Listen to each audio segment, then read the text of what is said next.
Hello, classmates. Welcome to another episode of Middle Class Film Class Gab and Chatter Edition for Saturday, October 21st, 2023. I'm your host for today, Joseph. And I'm Tyler. And I'm Peter. And on this episode, Tyler's spotless mind is eternally sunny, and the most binge scary movies. Plus, no one wanted Bottle Rocket except Wes Anderson, and the writer-director duo that just released Head Count joins the show. Join the show. Join the show? Duo Joins the show. Joins the show. Okay. I guess you're right. Yeah. Nice. What's up, fellas? What up? We're back in the studio. Yep. Once again, here we are. Yeah. We're there. Every Saturday. And does it look different to anybody here? To people who are looking. Yeah. We're live. Actually, it looks different to us too, I guess. Yeah, I guess it kind of does. I got a big light in my face. Do you have your light on, Tyler? I do. And I'm used to it. Yeah. Okay, you're used to what? Just used to being in the spotlight. Yeah. I'm used Having cops shine their flashlight at you? Yeah. Hey, you in the bushes. That's our first stream. Yes, our very own, like our own stream. Under our own banner. On our own Twitch channel. I know. It's the future! What happened to stand-up comedy? We're a little late to the party when the streaming game. Yeah. I would say. What happened to stand-up comedy? So Stab... Nothing happened to Stab Comedy. Yeah, they're still there. Stab has been hosting us because this takes a lot to do. There's OBS, there's cameras to buy, there's lighting rigs, there's setups, there's pathways to do, there's logins. Sure. And our old pal Milk helped with a lot of this for me to kind of like crack the seal. And also, my even older pal Kevin, he's been goading me for like probably over a year. You got to start streaming. You got to stream. Everything you do has got to be streamed. Yeah. You're missing out on content. And then Joseph said, "What are we doing? You He's like, enough. What the hell are we doing? Enough is enough. If the classmates don't know, he cracks a whip. Yes, he's a ruthless leader. I'm just like laissez-faire, traveling through life. Traveling through life in the podcast. I barely even participate. And Joseph cracks the whip on me. But no, Joseph is more technically savvy. He's Kevman's in the chat. Oh, he is. Say my name. Kevin. I don't know if you heard me name check you earlier, Kevin, but you are one of the reasons why this is here right now. I know. He's an OG. Yeah. He's an instigator. Yeah. But the Stab stream was great because we didn't have to do anything. We just answered the Zoom call. We were the second most watched show on that channel, and now they axed us. And now we're the least watched show on Twitch. No, I yeah. I gotta talk to Jesse and just let him know we're gonna just basically take over on our own banner from here on out. And we're the only show that streams Saturday mornings for him, so I'm sure he'll be happy to get his sleep in schedule back. Yeah, I'm sure. But Joseph's leading this. I've talked enough. Yes, so we're streaming live. Surprise stream to one viewer right now, Kevman Lusby. That's right. What's up, Kevin? Glad that we have a viewer so quickly. That was so fast. Yes. Yeah. I mean, he's got alerts on. He's got his notifications on. Yeah. He's been waiting for this moment. I didn't even text him. Yeah. Okay. I did not. Okay. Cool. I did not text him. Well, before we get into like the film gab and chatter, I wanted to say to myself, not to myself, Go ahead. Say it to yourself. You guys and all the classmates, nay, the world. Don't you guys ever feel like disgusted when you go out? You look in the mirror.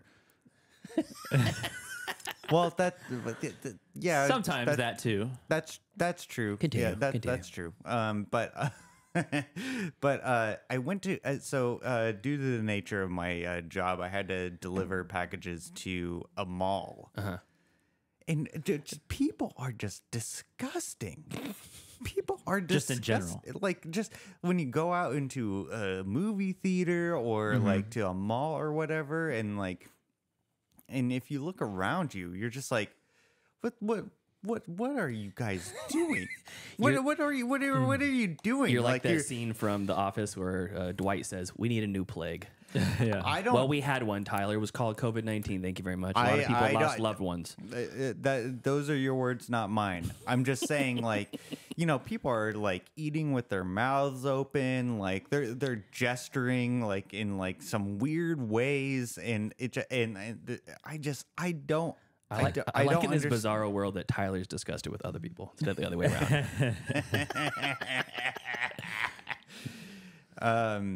So That's what you wanted to say? So you're disgusted with humans who go to the mall. I'm disgusted with society in general. Anyone who's not like me, I hate them. 97% of human society is just Undateable. Undateable. Undateable. Ooh, Yes. wow, relatable. I can't wait till we get to our later in the show. We got some fun stuff. Oh, I can't wait. Well, speaking of getting later into the show, let's move on to some Gavin chatter. Find some charity, ye lad. Now's the time for Gavin chatter. Gavin chatter movie news stream edition. Yeah. Tyler, what do you have to talk about?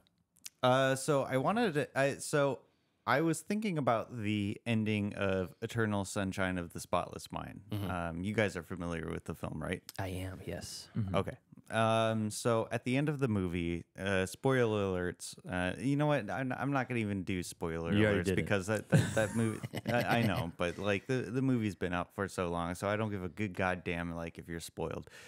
So at the end of the movie, as you know, they erase the minds of Kate Winslet and Jim Carrey's characters. Okay. Yes. And then they re-meet.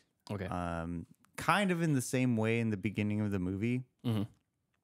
And from my understanding is that a lot of people think that's a happy ending because it's like true love triumphs the whole mind erasedness sort of thing. So what is this music? I don't Keep talking. Music. Oh, it's distracting. I was Take like, it what off. what music are you talking about? You're a Skyrim NPC. Oh yeah. Traveler, have you ever heard of Eternal Sunshine of the Spotless Mind? There you are. So the ending of the movie is, from my assumption, is presumed to be a happy ending because it's true love triumphs over erased minds. Okay. Okay, that's your interpretation. I don't think it's a happy ending. Okay. I really think that this movie is a representation of like a cyclical, toxic relationship, and it means that it's just going to happen again, again and again and again. And I don't like that people like interpret it as a happy ending because Do they? Yeah, that's interesting. I don't know if they do. Is that how you've always interpreted it until just recently? when I watched it, and I've watched it probably about 3 or 4 times, from the people that I've talked to about it, they think it's a happy ending because they're just like, oh, they were always meant to be in love. The It's like- vagrants that live under that- the bridge that Tyler's talking to. Well, what you just said is exactly what it is. It's What do you mean? It's a cyclical thing, and they're just going to end up in the same spot. But the question, am I just a dunce then? Like in the people I've been talking no. to, like I think it's if you take it at surface level, you can interpret it that way. I think like almost like they were meant to be, and let's erase the trauma and start over fresh, and maybe it could true be love. better again. Yeah, maybe the next time will be better. But I think that if you really take it for what I think Michel Gondry is trying to say is, that they're doomed for this toxic sort of Because toxic love. because they see each other's, like, they hear what they say about each other in those tapes, right? Yeah. And they both are essentially, even though they don't remember, re-feeling that initial spark of like, I'm super interested in this person, but now they have this information of like, oh, I'm gonna hate them eventually,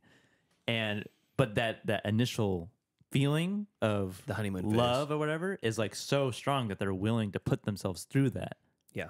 And I just like, I feel like there is a like with the general audiences who enjoy this movie, there's this general consensus of that it won't happen again. Like, and maybe that's because of like Love's Hope and I think maybe it's like when we reviewed 500 Days of Summer, new listeners and new streamers, go back to one of our previous episodes, and that was a fun one to review. Yeah, that was. Different phases in your life that you watch that movie, you're going to interpret it as different ways. Right. You may kind of side with Zooey Deschanel's character in that, and then later on in life, when you're a little bit more jaded, well, I should say maybe later in life, you after you're jaded, you side with her, and early on, you're like, yes, Jogo, go after it. Just don't give up, even though it's kind of a creepy thing to do, like the kid in Crazy Stupid Love. Yeah. Never stopping.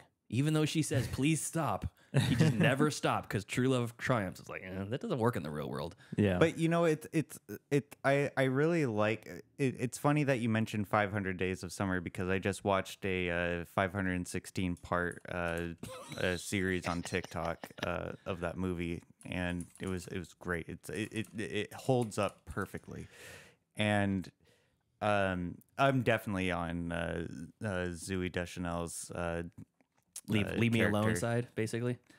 Well, yeah, I mean, like the whole catalyst is, oh, are you listening to the Smiths? Yeah. Oh, I really like that band. And it's just like, hey, that's how we became friends. I was like, hey, you ever heard of Death Grips? And you're like, oh, I love them. I saw them in concert. Great concert. And I'm like, this guy's all right. Oh my God, am I the Joseph Levitt? No, I'm Joseph. I'm Jogo in this situation. Clearly, you're the Zoe. That's not true. That's not true. But I was thinking, like, but no, I think that there's a lot of assumption that at the end of Eternal Sunshine of the Spotless Mind, like that the ending is supposed to be happy. I just don't think so. I've never thought that. Well, I mean, because we're intellectuals, so like, of course, like we're not gonna. All of us. We're gonna look into it deeper, but with a lot I don't of know. the. I feel like the only people who would watch it and think that has a happy ending are children and my mom, and like other moms that Other are moms. like of like my mom's age, like 60 and plus. Really? Yeah. Okay. Who are not into like movies, basically. Like they watch movies, but they're just not. Well, let me ask into you guys. movies. Let me ask you guys this: did you guys like the movie? Like, is it? I love that Yeah, movie. It's great. fantastic. I have it on I think I have it on Criterion. It's a Criterion. Do they have Pretty Criterion? sure. If it's not that one, then it's the one I always get mixed up. It's John Malkovich, being John Malkovich. Oh, being John Malkovich. Yeah, that has to be on the So Criterion. my real question is, just like in Arrival with Amy Adams, she decides to have the baby anyways, knowing that the baby's going to be taken from a Well, it's gonna grow up to be like a gonna grow up- teenager or a young adolescent, and then be stricken with cancer or something and taken from her.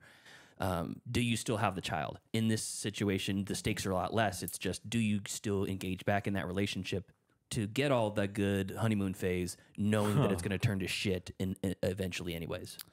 I could go down a whole nother thing with Arrival with that choice that she makes. But How so? That's a whole nother tangent. okay. I feel like Oh, it's a whole nother change. Okay. it was the wrong choice. So I agree. I think that's bullshit. So your question is like, would But- you? But Go- sorry, go- Tyler. No, go ahead. Sorry. I agree with you, Joseph. But it wasn't her choice anyways. Yeah. The time is a cycle. It's a flat yeah, circle. it's a flat circle. flat circle. They do the little thingy. No, Anyways, continue. What I was gonna say was that would you guys ever, like, if you, God forbid, like, had to be in that situation where like you were in that desperate sort of position where you wanted to erase Something memories from your memory. that I wouldn't do that. were I would never erase my memories. yeah, neither would I. The Neither would I. experiences you've had up to this point make you who you are. And I would be I'd be right. afraid to see who I was after this. You know, I was divorced by the age of 24, and it was terrible. And Yes, that's right. And I don't wish it changed because it made me who I am now. Yeah. You know, would I be in a You'd arguably be better or worse. yeah, off. there's no way to know. I wouldn't. Yeah. It's like I would never do that. Yeah, it's I know. dumb. Yeah. No, Although I know. that is like it's super sad when because they show like the other people waiting in the room, and you see the woman with like the leash and the dog bowl, and it's just like, Would you clone your dog if you could? No. no. No, I wouldn't. It's very tempting when you're dealing with the grief, that loss. Would you do it? I think that's why there's so much sci-fi that's kind of spawned from that idea, like Yeah. the Black Mirror episode where Domhnall Gleeson gets Yeah. brought back. The AI, Domhnall Gleeson. I think. Yeah, I think. Duel.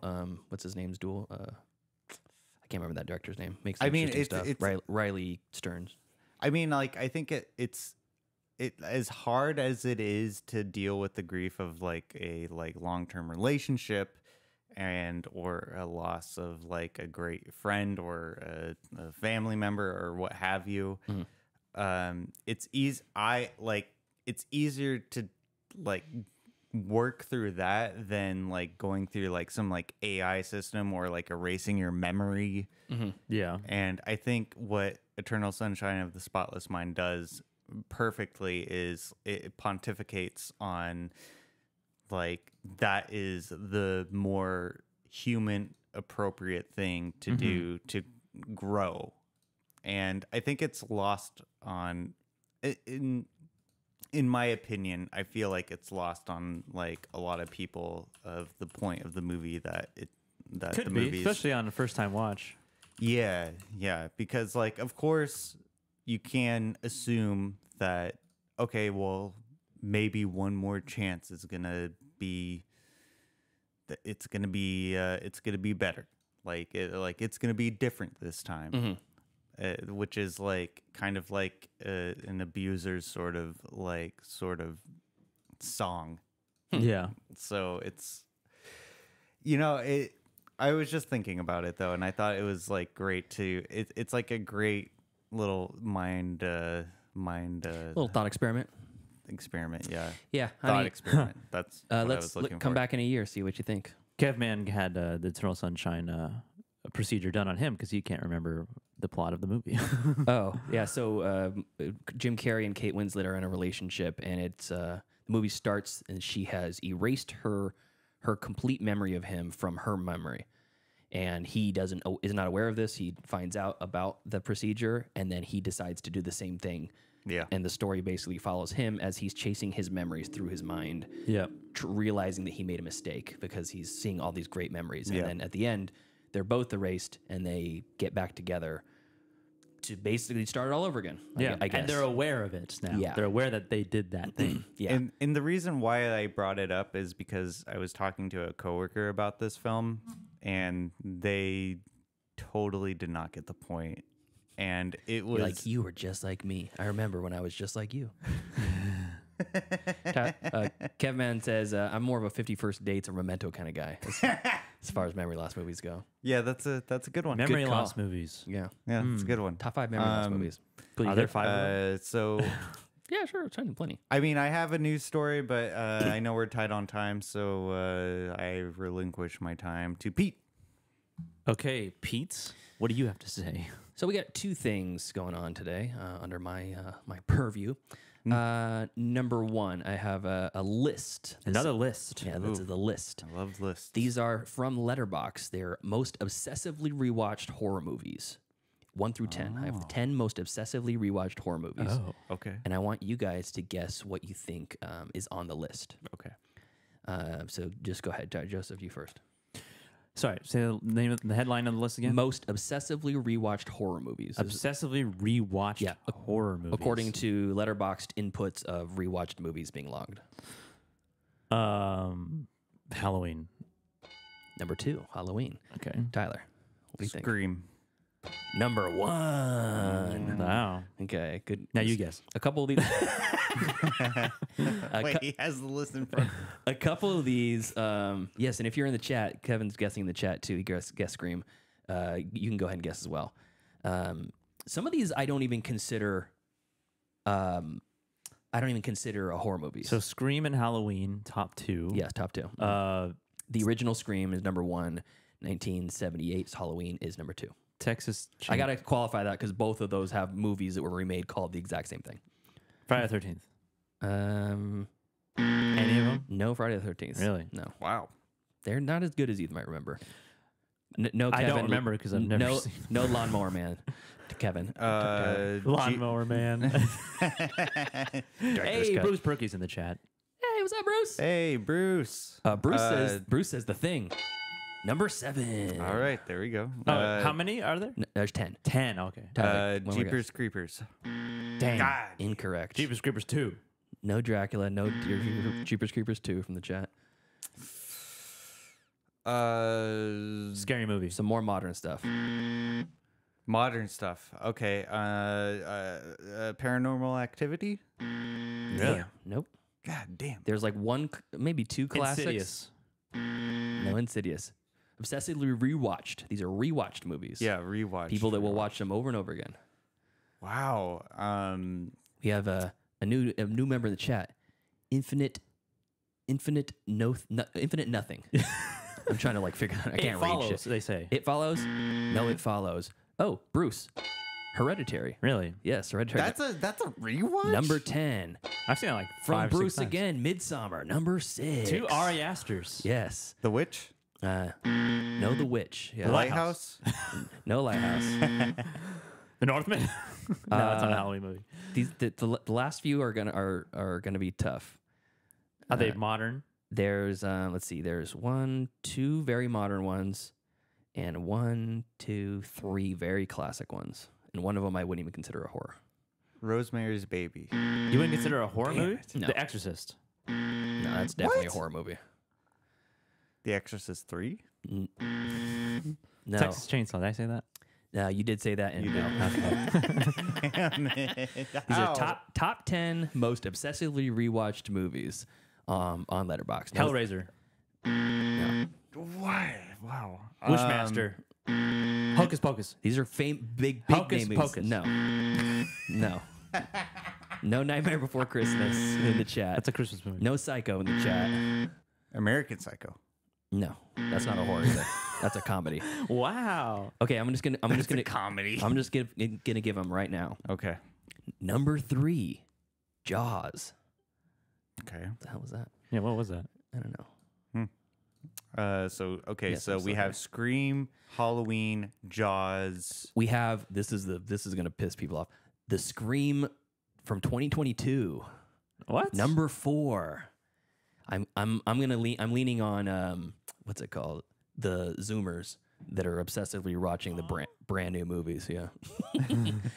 And then one that is not a horror in my opinion, Rocky Horror Picture Show. Oh. It's a musical. Yeah. Yeah. Okay. And then lastly, there's 2 more. The Shining Oh, yes. and Andy Muschietti's It from 2017. Okay.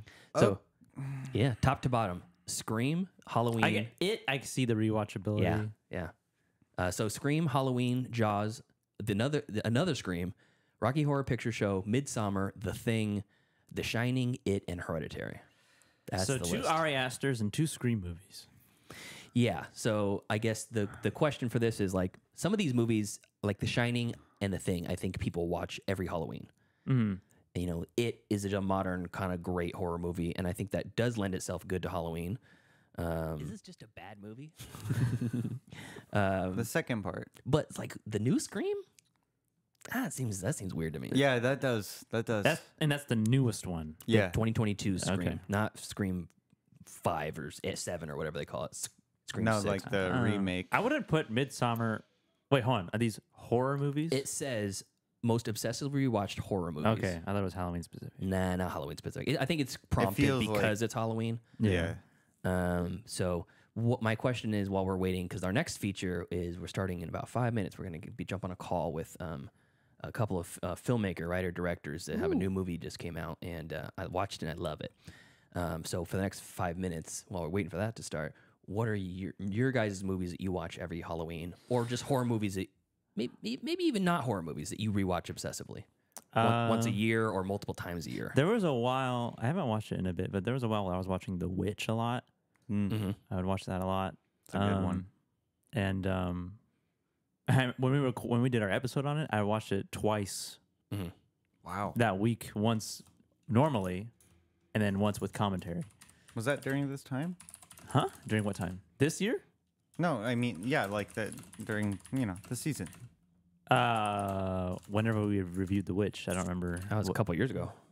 4 years ago. Yeah, 3 years ago, something like that. I couldn't even remember. Yeah, I like watching movies one time and then again with the commentary. Trick or Treat, Adam. Bootleg Cinema's in the chat.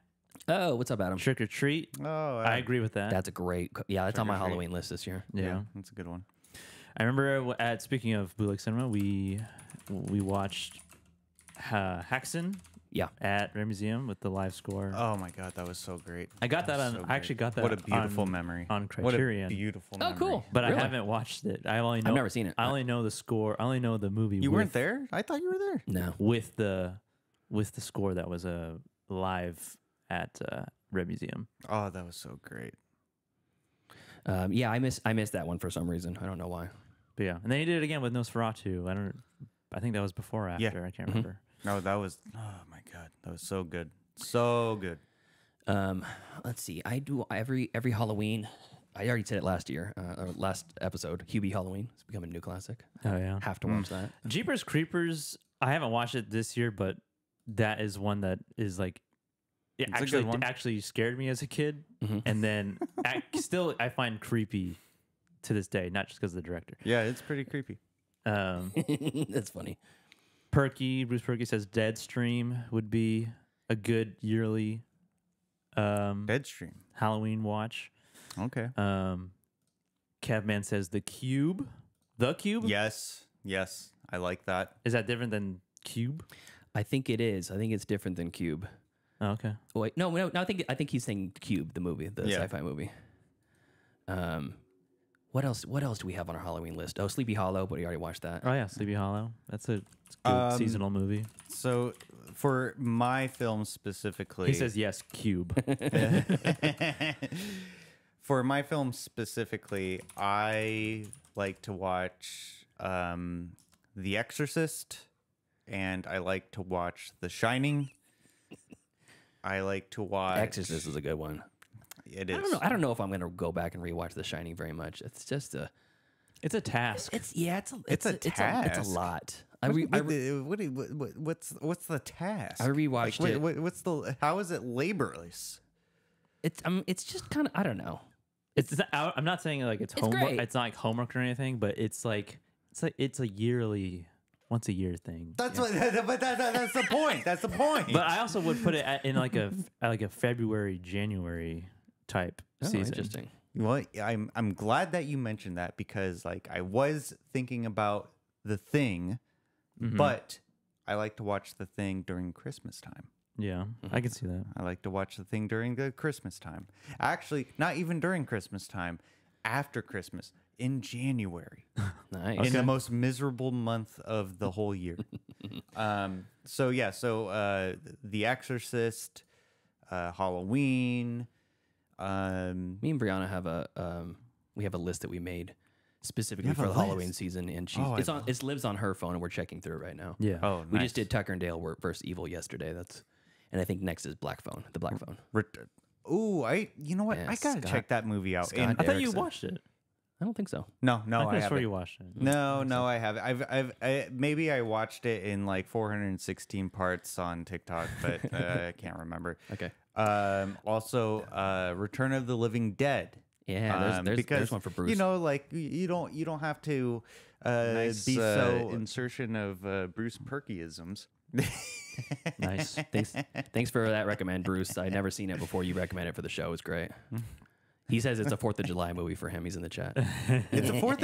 I didn't even think about that. That's great. That's great. I Cool. never even thought about Celebrate that. America. All right. I think we did it. So I didn't finish my list, but that's okay. Let's go ahead. Good for you.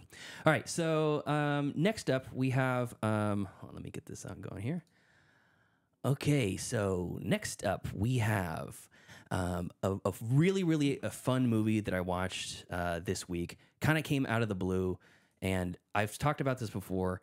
Twitter and X, whatever you want to call it now, is it gets a bad rap. People say it's like this cesspool for negativity and you know, whatever. I think whatever you put in, you get out is my take on it. Yeah. And one of the greatest things that I found from that platform is being able to connect like directly with you know, artists, people who are doing fun things, whether it's in the moviescape or like physical art, you know, what have you. So I follow a lot of you know, people that are making very cool stuff, and I connected with Ben Berghardt. I hope I'm saying that right, and Jacob Berghardt, who wrote and directed the new movie Headcount, who just came out just in September. They wrote and directed it together, along with the writing credit from Josh Doak. It stars Aaron Jakubenko from Tidelands and Robin Embar. Love that name. Ryan Quanten from True Blood, and Melanie Zanetti she's like a main voice in Bluey, and then also was in Love and Monsters, a movie that I love. Nice. So this released in September of this year. This is from Continuance Pictures and Method Media, and is being distributed by Bluefinch Films and Shout Studios. So I'm going to read the synopsis that comes straight off of IMDb, and then talk about it for a second. And then Ben and Jacob are going to be joining us. They're actually on the back line right now. Nice. Yes. So the synopsis is this. After escaping prison, Cat finds his own revolver pointed at his head by an unknown assailant. As the empty rounds click away, Cat tries to remember what happened to each bullet. So, joining us on the show today, we have Ben and Jacob Burkhart. Hey guys, how you doing? Hey. What's up? Thank you so much for joining us.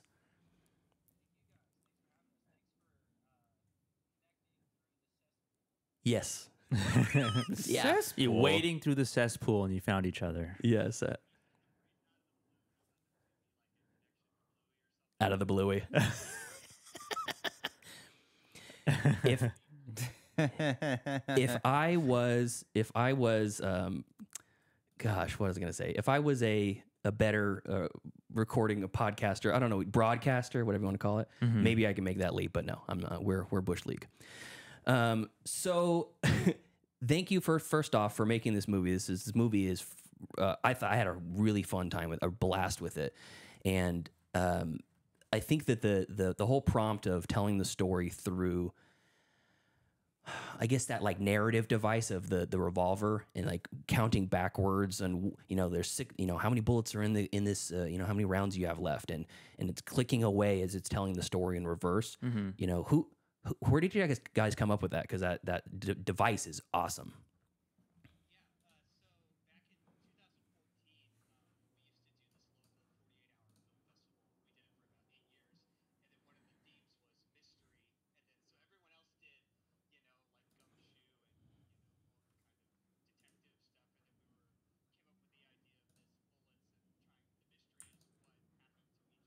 Mm-hmm.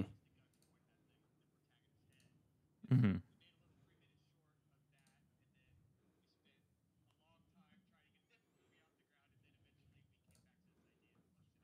Mm-hmm.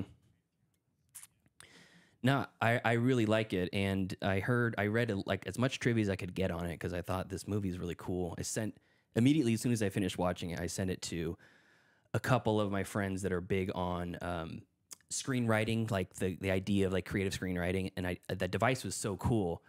And then on top of it, the execution of the movie was super fun. It was executed great. And it looks like it's based off of a previous short. Was that released anywhere to hit the festival circuit or anything like that? That's the short Ben was talking about. Yeah, Oh, okay. That's where can you? We might have. Oh my God. Climactic moment of the movie is also in the short, and I didn't want people to know about that big climactic. Which I don't want to spoil it too much. So we kind of hit it for now. We'll probably unhide it. We should probably unhide it because people are trying to find it. But yeah, but it's tough because it's such a cool, you know, climactic little thing that. But yeah, we'll send it to you. Yeah, okay, We'll that would be great. Yeah. We'll post it on the website if you guys are okay with it. It's from the idea of like taking something that goes from this short into a full feature. It seems like a completely monumental task. This is your first feature, correct? Yeah. Where do you even start with something like that? You know, it's the short to feature thing. I think you see it at a lot of festivals. You'll see a South by or a little short, win or go viral there, and then they get a shop around a studio. They just turn it into a big feature. That happens a lot. Kind of like Jim Cummings with Thunder Road or something. Oh, that was originally a short, and then he made it into a feature. Yeah. So I think what's nice about having a short is it's also kind of a proof of concept of, if we're going to make this into a feature, here's how it would work. Here's kind of the style. And with head count, the short is nothing to do with the feature at all. It's a completely different world. They're totally unrelated. But that idea of each bullet being its own little story, that's what kind of helped us piece this movie together, as each bullet is kind of its own little short film in a way. And they all kind of link up into a bigger story as you go along. And, making a indie movie and a really, really low budget movie, having that kind of structure, we can say, we have access to this honky tonk bar and we could shoot there for 3 days. So that'll be one of the bullets. And we have access to this that's great. abandoned house for 2 days. So then let's use that for a bullet. So we were really also just trying to take advantage of the resources we had available to up the production value. That's the funny thing you say about that. That's exactly what Jim Cummings champions on his Twitter feed. He's like, take what you can, make the best movie out of it. Yeah. If you have access to a creepy warehouse, maybe you can make a horror movie. Do you have a cool horror movie rolling around in your head? I read on a lot of these synopses and different websites that are talking about this, your movie Headcount, that it's listed as a Western. Do you guys consider it a Western? It's... He said gumshoes. Yeah. It's more like a noir. I would say, it is more of a noir aspect because there is also a voiceover and things like that. But the thing is, the whole aesthetic of the costuming and the cars and the settings, that all has intentional Western vibes. So it's definitely, we didn't stumble into it. We're like, whoops, we made a Western. It's like we wanted to kind of capture, and then we use we use modern phones, we use corded phones, we have everyone dressed in 70s-esque fashion. So we try to make the whole film itself kind of this timeless aesthetic to where you're not really sure when it takes place. And so that aesthetic also is wrapped around with a Western theme. So well, it's better what Danzig could have done. Yeah. It's tough because I think if we had come out and said, this is a noir, come watch this noir, 95%, 98% of Americans could be like, no, thank you. No way. Yeah, no R. So, crime thriller, things like that are a little more tantalizing sounding. But I think it's kind of bending. Yeah, it kind of bends through different genres. That's something that, Simon Barrett and Adam Wingard were big fans of theirs, that, they mess around with that. And I think kind of early Coen brothers with their work with Raimi and those early years, I think they kind of jumped around in genre and meshed stuff together. And I think that's what we're really interested in exploring. A lot of those names you just dropped and the things that I was thinking the same thing when I read it as a Western. I'm like, I didn't really pick up Western except for maybe the total vibe. And it doesn't play a straight ahead gunslinger sort of thing, but the whole thriller aspect of it, and again, just the fantastic storytelling device, it kept it like from the second the movie started, you're like, oh, where's this going? Oh, they're going backwards, and the first graphic of the click of the barrel comes on screen, and you're like, okay, I see where this story's going now, and I'm 100% bought in. Sweet. Yeah, it was. I really had a blast with this. Now, the short, I know you said it didn't have a ton really like the same fingerprints on it as the feature. Is it the same cast? No, it's the same editor. It's Ben and I work with a lot of the same filmmakers that we met here in the Kansas City, Lawrence, Kansas area. So every project we do is kind of a different combination of friends and people we know. So, maybe the next project may feature more of those people. It's all kind of up in the air, but that's my... we shot that short, back in 2014 when we were we were kind of out of college and stuff, so we were using, you know, local actors and stuff like that. For this, we were fortunately able to access more professional actors who their entire profession is acting. So that's always a nice step up. No, absolutely. There's the lead performance, Aaron. I'm not even going to try to say his name again. I did that once. You just say it really fast, and then no one questions it. You just say Aaron Jacobenko. Aaron Jacobenko. And then people don't question how you pronounced it. Yeah, exactly.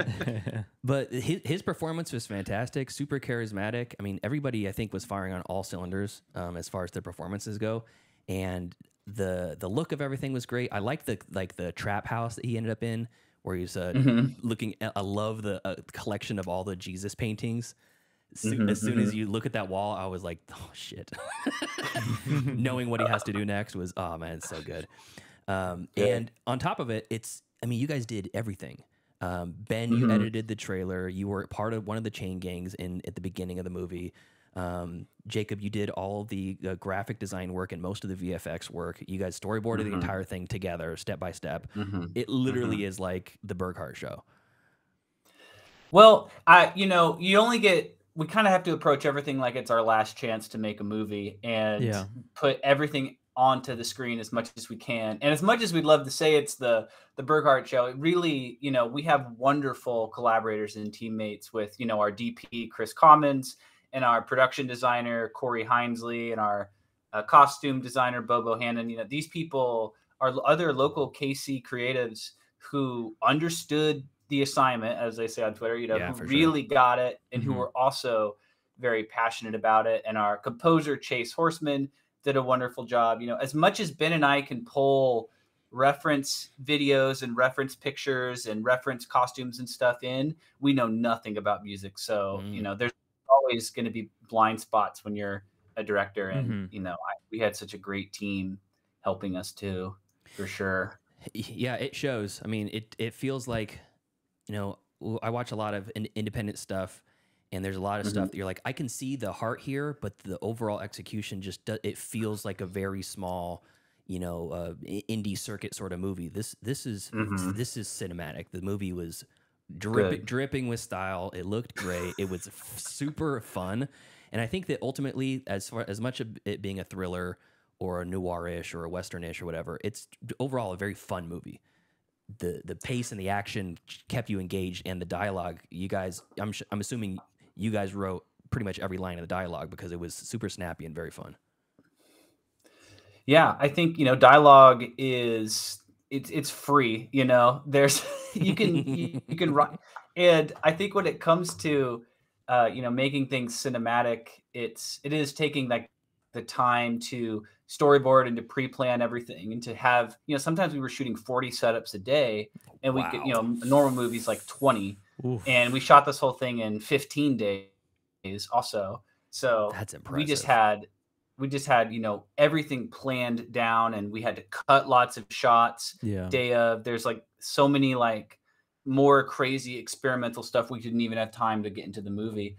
But yeah, I think especially with dialogue, it helps to have wonderful actors. And kind of what I tell everybody is just if you're writing dialogue, just know what every cliche is and don't do it. And you will kind of back into having good dialogue.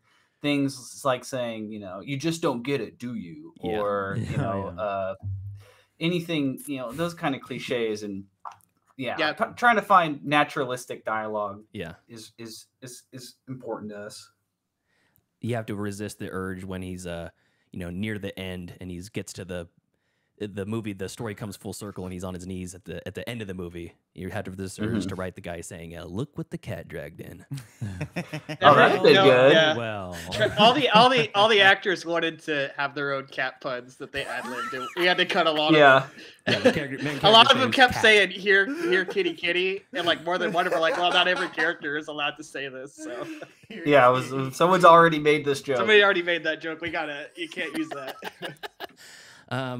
So I think this is worth all of our listeners going out, seeking out, and watching it. What's the best place to go do that? Where it benefits you guys the most? What benefits us the most is, would you say? I mean, a nice review is extremely helpful for a movie this small and underseen. You know, we didn't get to have a big festival run. We don't have like a huge promotion budget. We're kind of just relying on word of mouth as best as we can and trying to, you know, overcome that. So a nice review, retweeting it through the cesspool, you know, whatever you can do. But I think, you know, Amazon and Apple, I think that's where I use. It's on Google Play. It's on Google Play, Amazon, Redbox, Apple, Vudu. I think DirecTV, Spectrum, Dish, Verizon, T-Mobile, Microsoft, Comcast. It's all of them, huh? So just Google it, you'll find it. They're going to put out a DVD too, which is really nice of Shout Factory, a wonderful, you know, distributor for this because they care about physical media. Yeah, we'll make sure our dozens of listeners will DVD rent this movie. DVD offering is a dying art. They can listen to our director commentary if you like us now. Listen to us for 80 minutes. Hell yeah. Oh yeah. Hell yeah. I love a good commentary. It's listed on Just Watch on Amazon, YouTube, Vudu, Microsoft, all that stuff where you literally just click right through it, or you can buy a copy. I hope you guys see a piece of that. I think eventually, yes, but I think one day. So speaking of that, before we let you go, what's next? Because as soon as it was done, I was like, what else can I see from these guys? And it was your first feature, and I'm like, oh shit, okay. I hope there's something new coming. So any plans? Well, you can we made a short film called Suspense, which you can tide yourself over. That has a lot of our style in it too. We made that a few years ago, but we've been working on two or three other horror movies. We have some scripts done. I think we're probably going to try to make a big crazy horror movie next, and we're really excited about all the kind of tense, scary, weird parts of Headcount, kind of leaning into that. And there's another kind of true Kansas crime story. This wasn't a true story, but no, this happened. This happened to me. That's what I tell people. This happened to me. Yeah. They're like, I was like, yeah, high school was crazy, man. Came out the other side. They're still in that silo. Yeah. It's kind of we have a lot of projects ready, and what we've learned is that it's finding the right actor who wants to do the right project is what really helps kick off getting a feature made. So hopefully we can get somebody interested in one of these things. Hey, let's get Pattinson in the next one. Oh yeah, or Jim Cummings. We thought about asking him if he wanted to be the guy who dies immediately at the beginning of the movie. Oh, he's gonna have he's making a name for himself as very, very small cameos. Well, before we let you go, so you guys are from Kansas, right? Correct. Yeah. Kansas. How do you feel about the game tomorrow? Chargers versus the Chiefs. Mahomes and Kelsey, man. The game's over before it started, man. Don't even. Just tune it. We kind of like one of our sports reporters is like Chiefs only play weird games, so hopefully. You know, it's just gonna be a weird game, whatever it is. We make it weird. In the AFC West. I know, but like it's like we barely beat the Jets, we barely beat the Broncos, and it's just I only watch when Mahomes has the ball. If they're on defense or anything else, I look away. So. Oh God. Well, my Pittsburgh Steelers are playing the Rams tomorrow. God bless them. Hopefully they. God bless them. They need their own. They need their own Swift. They need their own celebrity to date someone. Oh yeah, that's right. Yeah. The Chiefs suck my whole life, so it's nice to finally have something. Yeah, I agree. Completely agree. Guys, it's been awesome. Thank you so much for talking with us, and again, thank you for the movie. It was a delight. Thank you, guys. Awesome. Thank you. Absolutely. Yeah. So thank you for being on our show. Yeah, we'll send you out the link when this goes live and stuff, and hopefully if you send us the short, we'll post it up on the socials. That's right. Cool. All right, later, fellas. Have a great day. Bye. Have a good day. What a couple of delights. That was cool. Yeah. That was awesome. I'm glad that football question landed because I know. What do you mean that? In the chat, Joel says football questions. Tyler, do better. Oh, son of a bitch! I actually think that was a solid land. Could have been like, oh, we don't watch sports. Yeah. Do you notice though that this is a peek behind the curtain? Tyler pulled his phone out to make sure that he was naming the right team. He's like, Yeah, that's Kansas right. City. Well, yeah, you why said they call it because again? there's Kansas City, Missouri as well. I think that's where they're located. Is it? Yeah. Not Wait, Kansas is it City, Kansas. Missouri? Yeah, Kansas City, Missouri it's on the border of Kansas City and Kansas. There's technically also a Kansas City, Kansas. It's like a split city, but So- I'm pretty sure the town or the football team is from Your Missouri. geographical skills, not so much there, but that's All okay. right. It's very Well, confusing. It's okay. It's whatever. Anyways, yeah. So for our listeners, go seek out Headcount. There are 2 Headcount movies that pop up when you go into IMDb and Just Watch. One's from 2018. Don't watch that one. I mean, watch it if you want, but That's not the one we're talking about. that's not what we're talking about. Yeah. Do a Headcount from 2023 from Ben and Jacob Burkhart. Burkhart. Super fun movie, and honestly, when I was watching it, I was like, this is like I'm instantly fangirling, just like I was with Jim Cummings stuff. So I hope they do more. Cool. Great. Oh, it's my episode, right? Yeah. On to me. Me, I'm the one. So this is not a news story, technically, I guess, more of a history. A little peek into Wes Anderson's making of Bottle Rocket. And so Wes Anderson says this, no one could convince him not to make a Bottle Rocket. It was a disaster, quote unquote. And so he's saying that no one could convince him not to make it. So people were telling him not to make Bottle Rocket, and he was like, no, I'm going to make it. And it ended up being a disaster. A disaster. I like that movie. Well, I don't know about the movies, the making of it. Oh, A I got you. The disaster. production. I got you. So How do you get the financial backing for it then? If it was a pre-perceived disaster. I don't know. Wes Anderson is admitting that his directorial debut flop, Bottle Rocket, forever changed him. The Oscar-nominated auteur who recently helmed those series of shorts, The Wonderful Story The of ones Henry on Sugar. Netflix. Yeah. Yeah. The Roald Dahl ones. Yeah.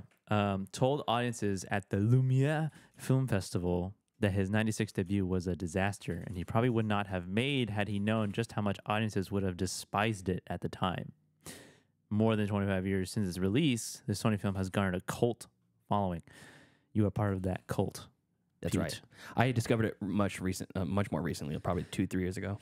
I had an idea of what I wanted to do, and no one could convince me that we shouldn't do it. My confidence was the highest then. When we finally made it and showed it to an audience, they hated it. I was so shocked it was a disaster. He then continues, but it changed me. That changed me. Had I known that before, I probably wouldn't have made the movie. And I'm glad of that, because the blind confidence you have when you're young, you need it. Especially, I guess when you're starting out like that, kind of makes sense. Like, he wouldn't have made the movie. It's like, if he could see the future. Yeah, it's like, this is going to suck. I'll just not make it. Yeah, everyone's going to hate it.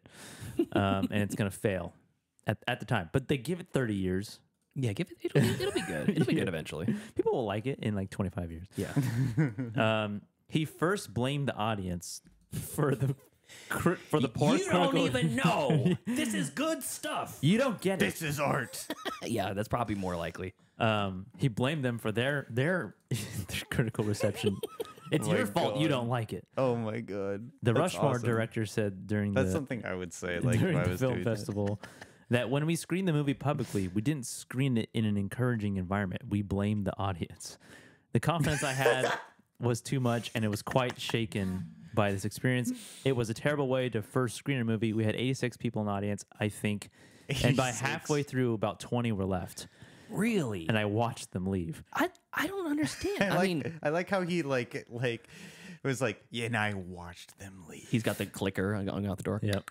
You watch somebody get up and you say, maybe this one's just going to the bathroom. He has all really have to he prove. has his arms crossed like this, and he's just like, yeah, I know. Him in his high water cropped pants. He has like a notebook. Have you and guys- he's like, Have you guys seen Bottle Rocket? I haven't seen Bottle Rocket. It's no. super fun. I haven't seen it. No. The experience still sticks with him today. From now, anytime I'm screening a movie, it's terrifying. You can screen a movie in a film festival environment. When you screen a movie at a film festival and it's the benefactors of the festival and the officials and the delegates of something, that's one experience. And the other one is the young people who really want to see the movie, and that's the room that's more fun to be in if you made the movie because you can feel it. Bottle Rocket was co-written by Wes Anderson and Owen Wilson. The feature cost $5 million, but grossed only $500,000. It cost $5 million. Well, that's interesting. When it was first released, when we were making Bottle Rocket, I felt like I really knew what I wanted it to be, and it helped that I had a partner. I had Owen Wilson. Wow. Anderson said at Venice, we'd written it together. The two of us were a team, so that goes a long way in that situation. So it's not just you alone against the people who don't like your movie. Yeah, you got a friend. People don't like both of your. You got a friend there. Yeah, we're in this together, and they all don't like. They don't like both of our. This is both of our movie. Both of our movies. Both of our movie. Both of our movies. That's two movies. Both of ours movies. Both of ours movie, and no one likes it. And it's 1996. So yeah. So I guess what takeaway from this is that just make the thing that you want to make. Don't think about how people are going to perceive it, because in 25 years they might like it. Yeah, exactly. But yeah, I mean, I don't really have much else. I think it's a great. I think it's super fun. I mean, it's definitely not as polished as some of his other stuff, but you can see he made Rushmore second. I think right after that. Yeah. I haven't gone back. It's a heist movie of sorts. Bottle Rocket. Yeah. Oh, okay. It's very fun. Okay. Yeah, I haven't checked that one out. But let's move on to stream picks. Movies. Wanna watch a movie? Yes, I do. Disney Plus, HBO Max. If I don't get the pick, show's over. I have grown accustomed to Hulu Plus. Amazon Prime. I like Netflix. You found the pick. Stream picks. Stream picks. Stream picks. I love the enthusiasm. Tyler. Yes. So I revisited a movie. It is Rogue One, a Star Wars story. So upon first watch of this film, I was not super enthused about it. I was a little bit bored. I thought like I don't know, I guess you could call it color grading, or just the color of the movie was just so bleak. And I was just really bored, and I was nearly half asleep. You didn't like that it was a prequel to. Well, so wait, this was the first time you're watching it? No, this is the second time. He's talking about the first time. time. Oh, okay. Yeah. Upon the second watch, though, and I was very much in my own head, and not in my own head, but like very much aware. And this is a damn good war movie. It is a damn good war movie, because if you remove the Star Wars aspect to it all, like it still works. It still works. And I really enjoyed like there's like this like underlying anxiety of the movie, like because there's a single plan for this film to end, like because so like if you know how like it ends, because like if you're familiar with the Star Wars story, like you know it's gonna end in like tragedy. Okay. However, if you go into this movie not knowing a single iota of anything about Star Wars, like it's just ignore that. Thank you. This is the cold look. Yeah, ignore that too. Okay, continue. Thank you. Do you even want to hear about this? Tyler, we have a lot going on here. See all this? This doesn't happen. This is why we need an intern. But so Rogue One, a Star Wars story. It's a perfect war story. It's a perfect war story set in like a sci-fi universe, I believe, because in the end, when you see like Darth Vader like slaughtering all those rebels, like you can just like feel the like that final scene is intense. Like you can just feel like intense. So the reason I have a lot to say about this, because I don't want to get way into the weeds about it. But I have a feeling this is going on the wheel soon. No, it isn't. It is Star Wars movie. It could, please. It could, but I think I'm gonna save it. I think that this film really like points out the like the light at the end of the tunnel sort of deal. And what does that mean? What? Nothing. I'm just listening. And because at one point you're thinking, in like, I would say like in the middle of the movie, it's like, what's the point? Like you like the Empire like rules the galaxy, and you barely have a nation of people that are even cohesive like in this rebellion, and you're trying to get the plans to like this Death Star that can kill planets. And literally, that sounds like a great thing to do. Well, sounds like a great thing. I don't know. I don't know. I just feel like we just give up, let fascists take over. Well, I mean, you know, at that point, it's kind of like, why even try, really? Well, I always had this argument, like, maybe the Empire is doing more good to the galaxy than maybe they're not so bad. Your bootlicking is on a whole new level now. Oh, maybe so.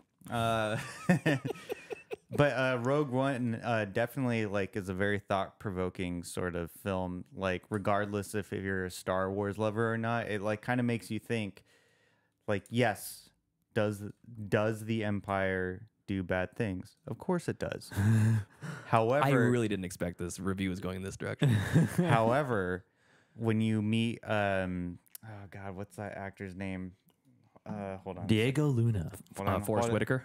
Yeah, when you meet Forrest Whitaker's character, you know that he has done war crimes as well. So it's kind of like, well, they kind of wrestle. I've done war crimes. He's done war crimes. Yes. Who's not done war crimes? Yes. So it they mentioned that a couple times in a couple of the Star Wars. Anyways, I'm no. I'm derailing you. No, that's yeah, I guess so. Because when it's Benicio del Toro's character in one of the Star Wars in the sequels. Han Solo movie, yeah. No, I don't think it was Han Solo. Oh no, it was The Last Jedi. I don't know. They're all the same to me. I think it was Guardians of the Galaxy.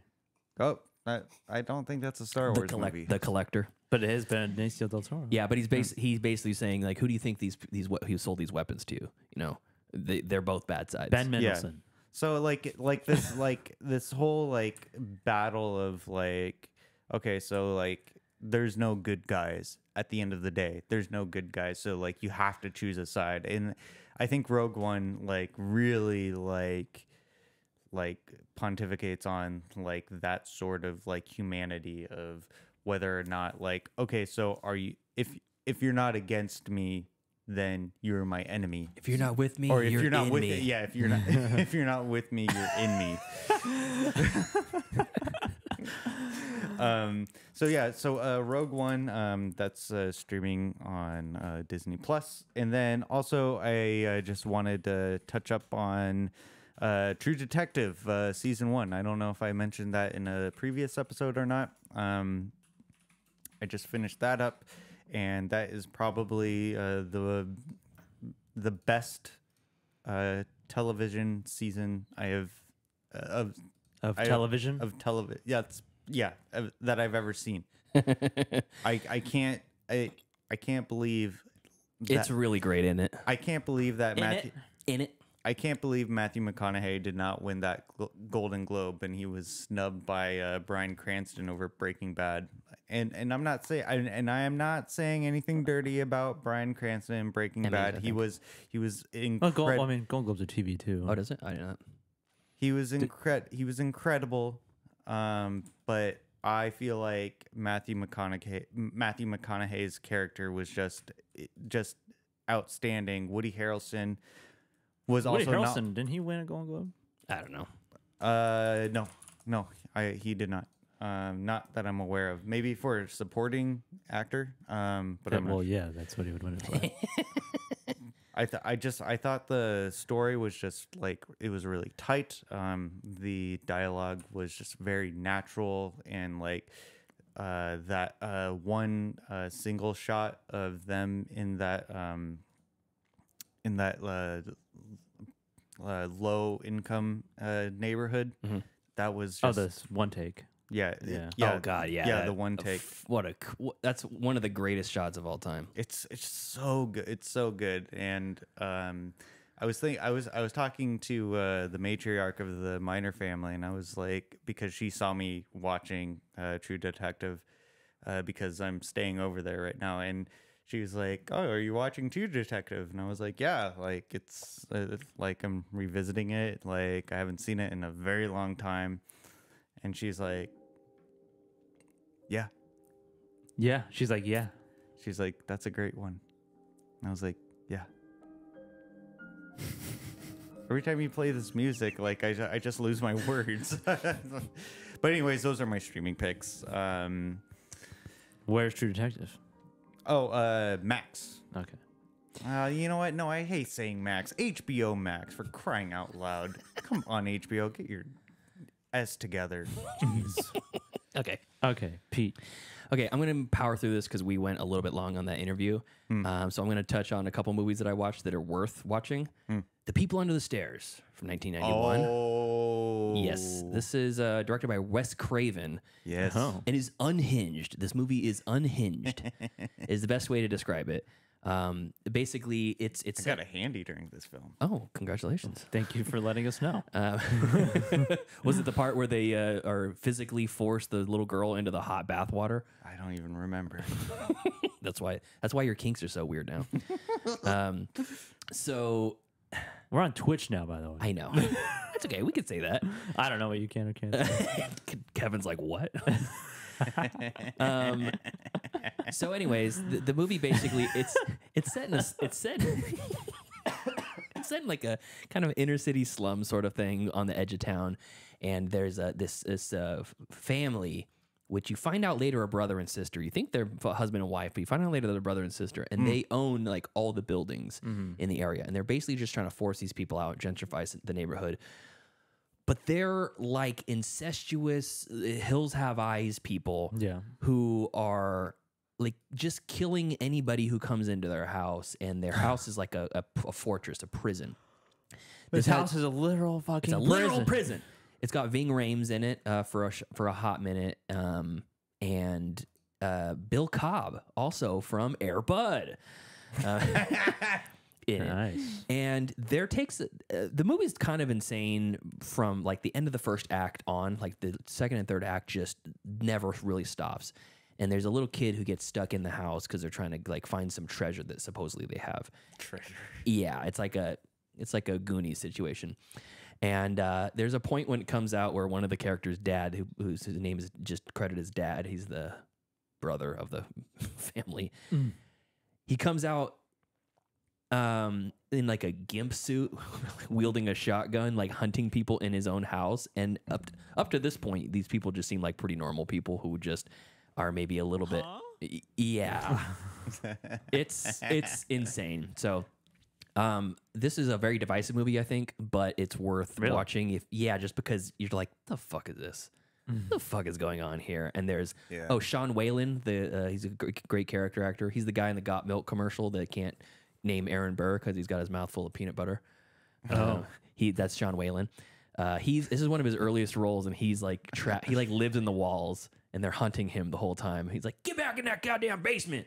Oh, and there's a dog also that lives that like is able to go in the walls. What a life! Named Prince. He's a Rottweiler. So, anyways, this is streaming on Peacock of all places, as well as AMC Plus and Shudder. Nice. So that is a weird watch. I'm not going to spend a lot of time on this. Oh, actually, no, this one's not streaming, so fuck that. Over the Garden Wall. I've said it before. I'll say it again. Garden Wall. That sounds so familiar. This is required viewing, in my opinion, for Halloween season, autumn season, fall. Just the fall. What's the pastiche? The feeling of fall.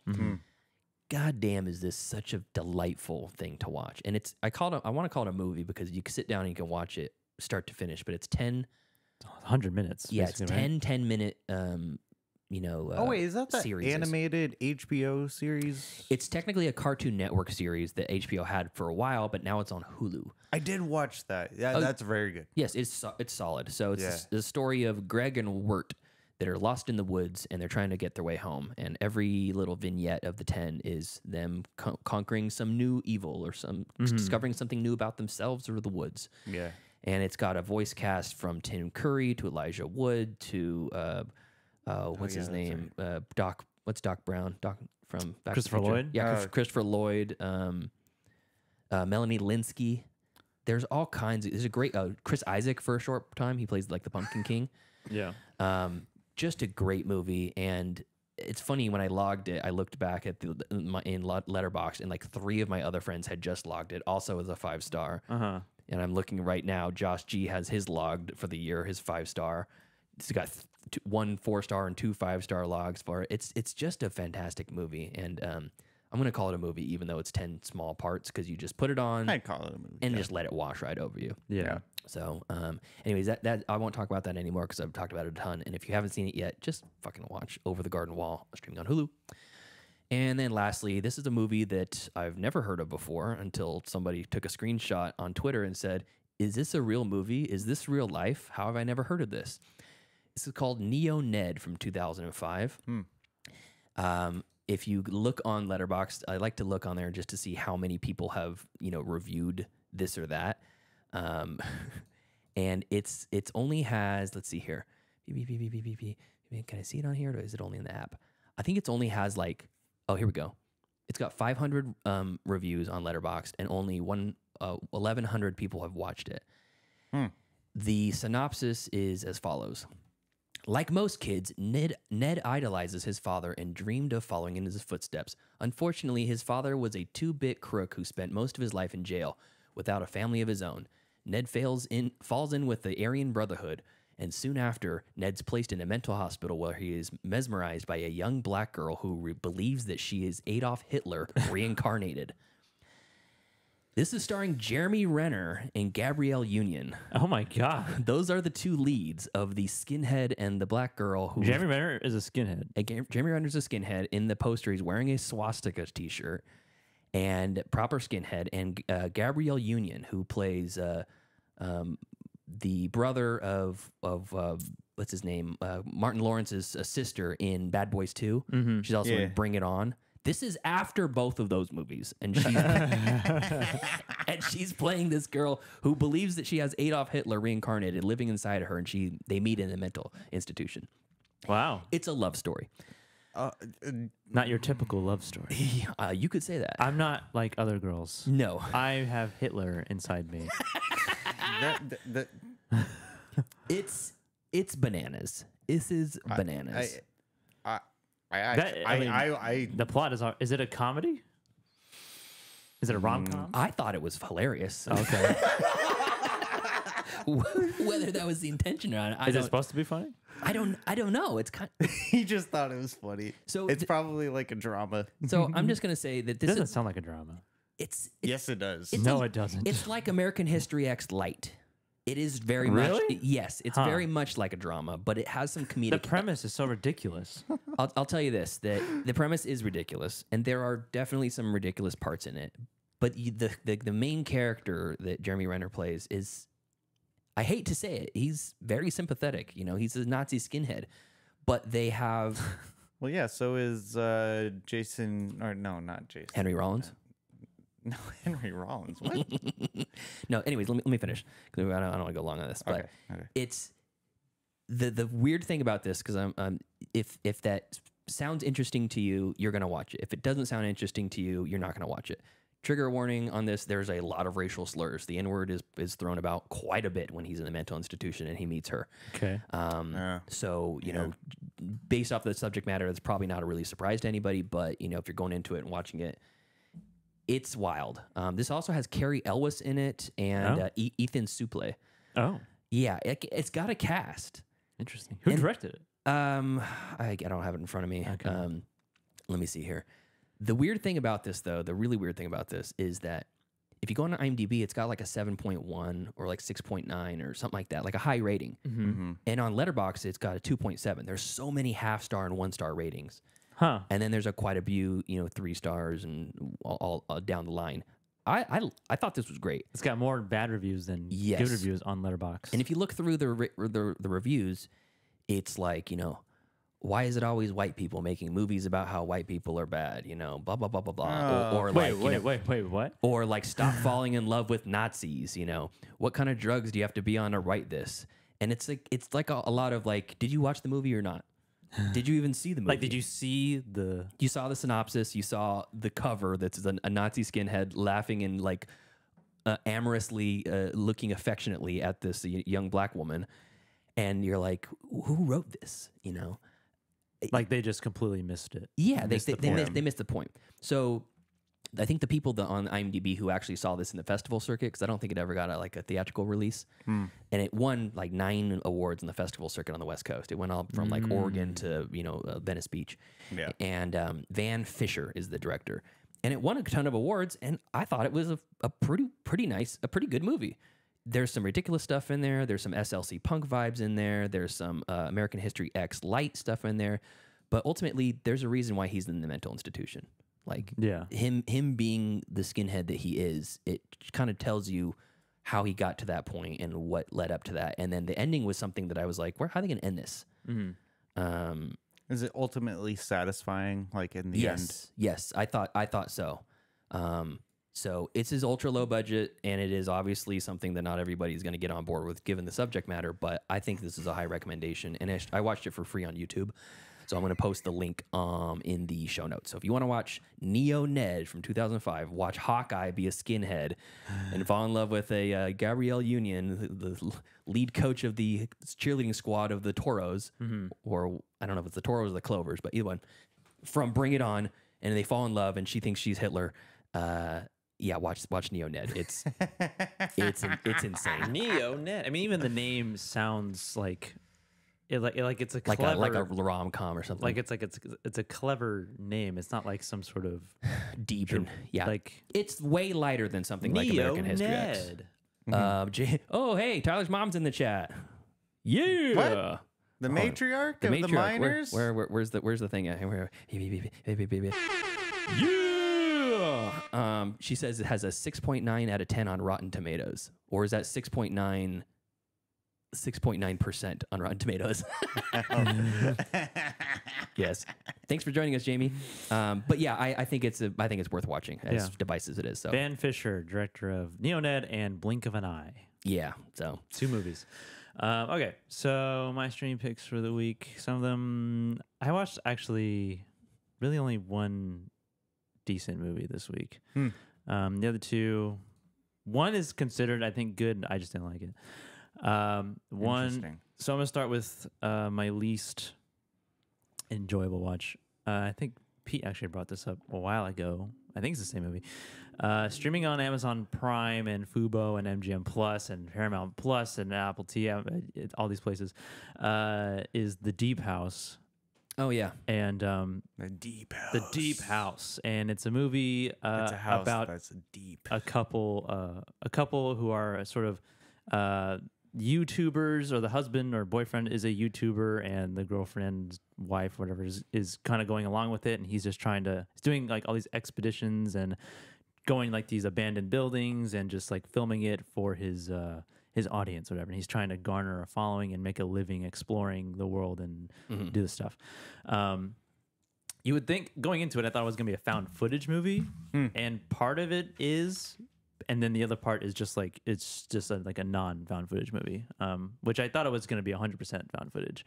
And then they get a tip that there's this whole sort of town that was like flooded, which is now a lake, and there's all these like buildings and stuff that are underneath the water. And the husband who comes in contact with this guy buying wine out of a truck. Buying wine out of a truck. Yeah, as you do. They're in France, I think. I think it's French. Yeah. They're in France. And, French. They have just wine on. They have wine trucks instead of food trucks like we have here. Ice cream.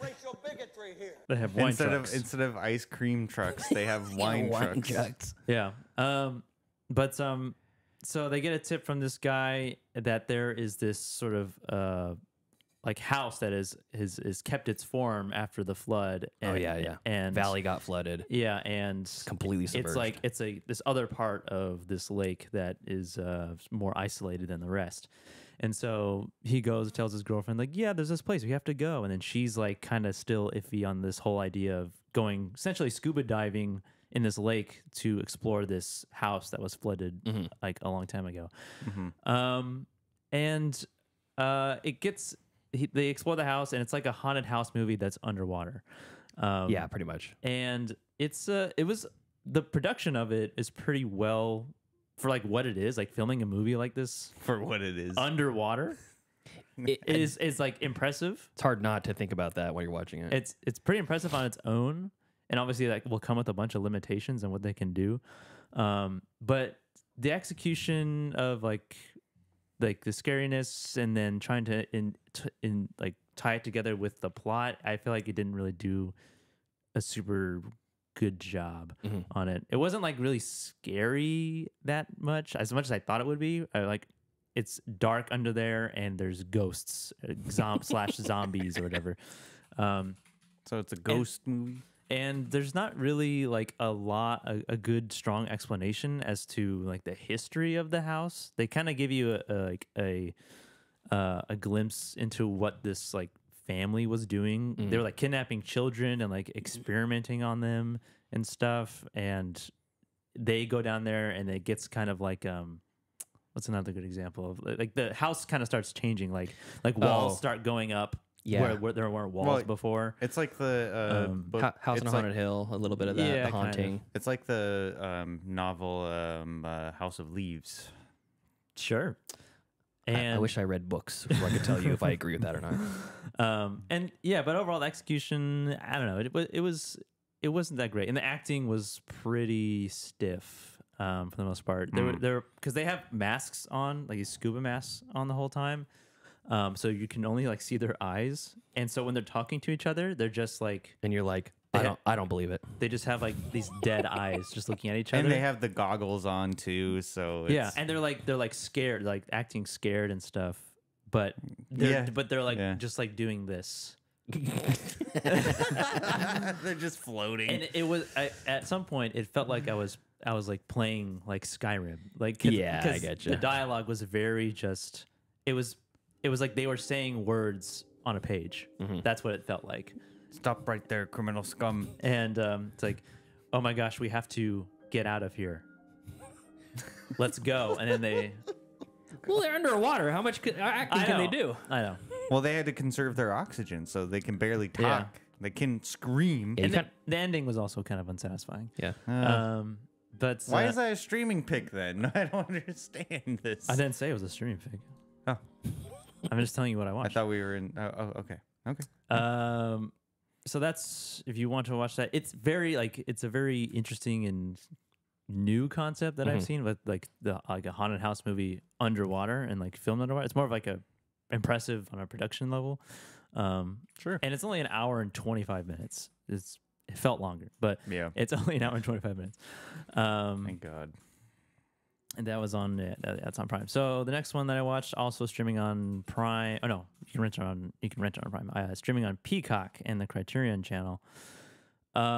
Is David Cronenberg's Videodrome, and released in 1983, directed by David Cronenberg, the one and only. And this is starring James Woods as Max Wren, who is the president of this TV channel that specializes in essentially porn and extreme sort of content. And he is looking for the next thing to attract more viewers to his channel.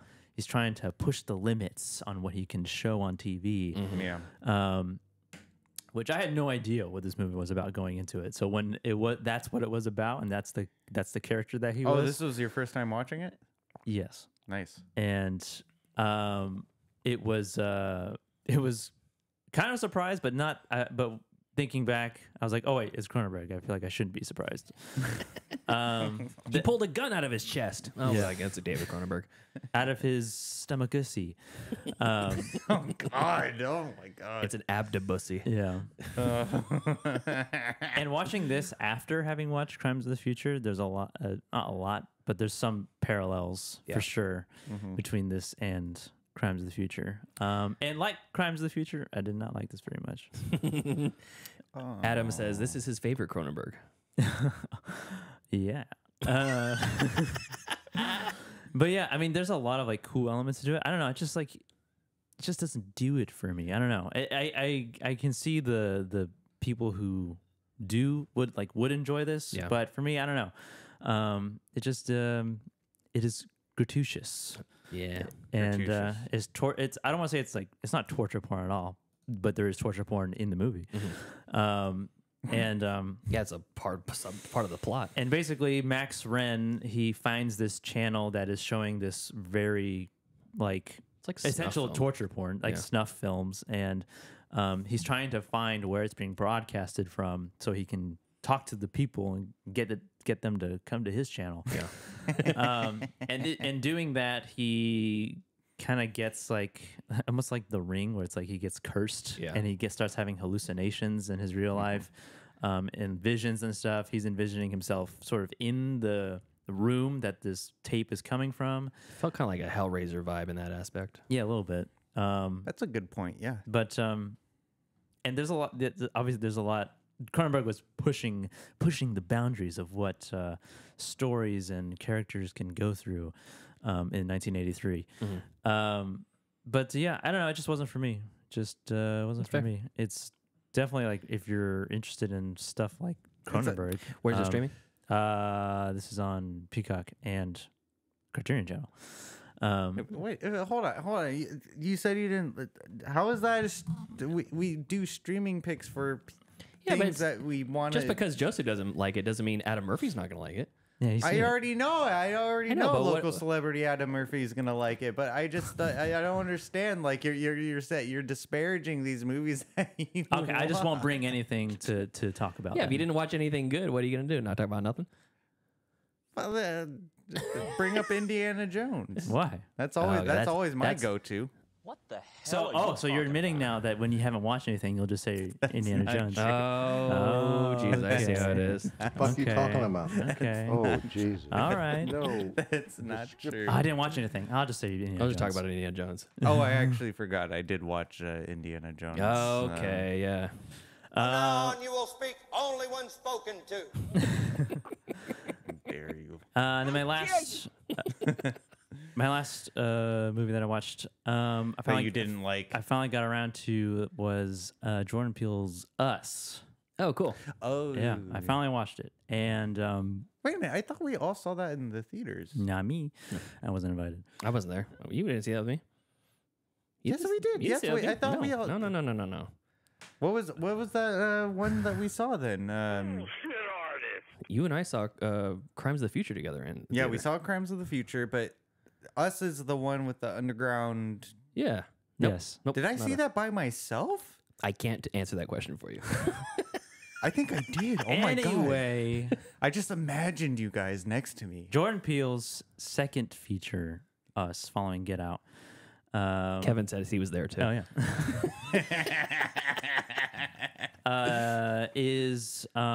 I'm so glad that I watched this movie not while I was in Santa Cruz, because this movie takes place in Santa Cruz. Yeah. Oh, interesting. Oh, you're right. It does. Because the whole boardwalk. I mean, that's like the key. That's like the beginning and end of the movie. It's like the major set piece. So husband and wife Gabe Adelaide Wilson take their kids to their beach house, expecting to unplug and wine and get away with friends. Their friends are friends with Tim Heidecker. But as night descends, yeah, that was fun. Their serenity turns to tension and chaos when some shocking visitors arrive uninvited. And I enjoyed this movie. It took me a second to get into it, but once I was into it, I was really liking it. But then the end came, and I didn't like it anymore. Ooh. Now the end I don't like. The rest of the movie I did.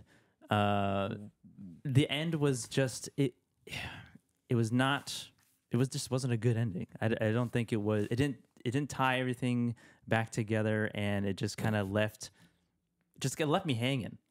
Left me wanting. Well, you don't like the fact that they did Hands Across America, a reference that everybody over the age of 40 would figure out would recognize. Yeah, I know. But the rest of us are like, what was that? I mean, let me Google that. I got it, but I understand I knew it because of The Simpsons. Yeah, that. And Beer Fest, Hands Across America. Yeah.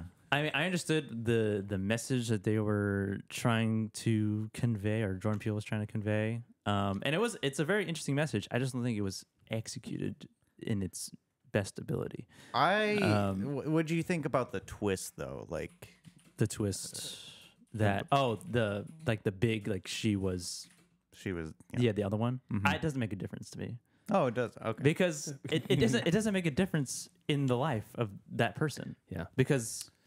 She was down there and we're up here, and the only I guess it's like important for the story because that wouldn't have happened if she didn't do that in the beginning of the movie.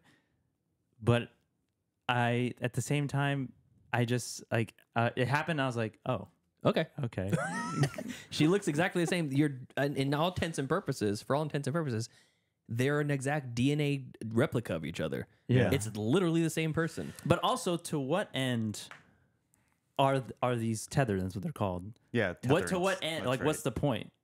What's the point of having these copies? I think what I don't know. I didn't like this movie very much. I was lukewarm on it. Like I was entertained.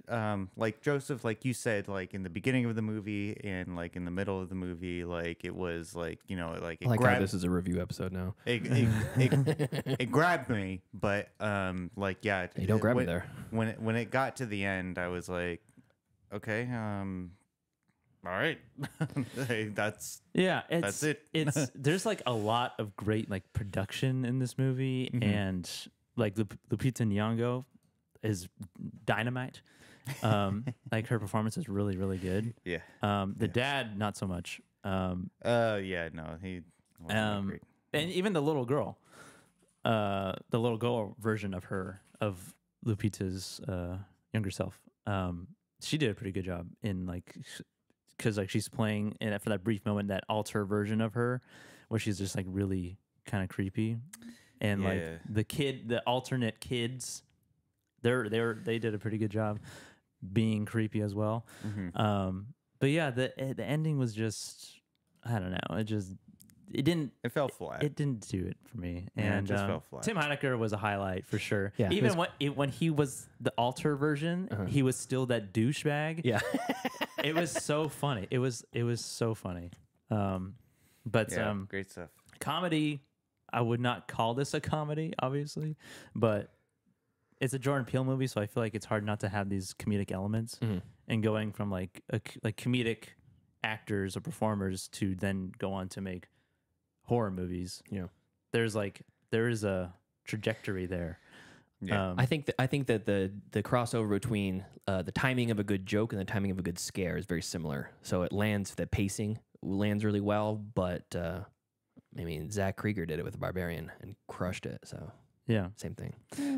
Yeah. So Us was the best thing that I watched. Where's that streaming? That's on Netflix and Peacock. Oh, nice. So yeah, and I'll catch up with Nope eventually.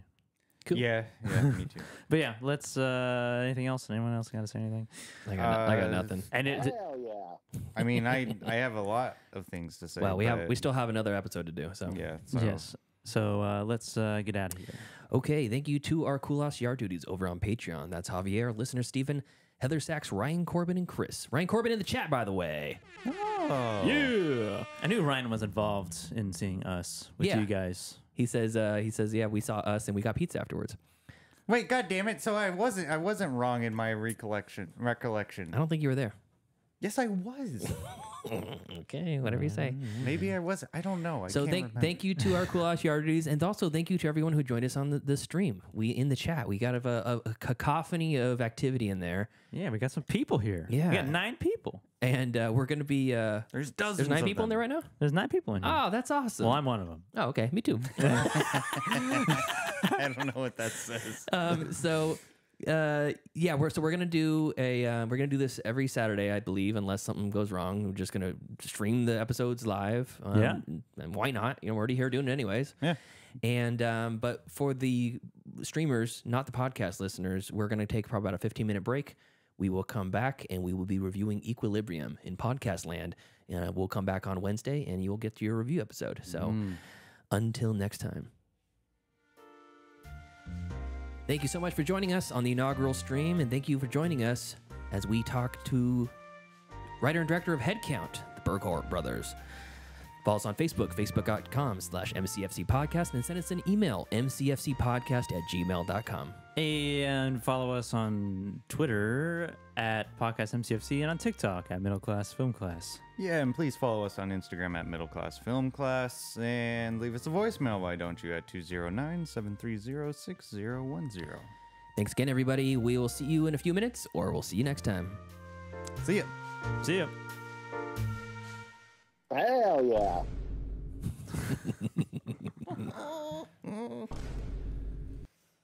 Right. Where's my thing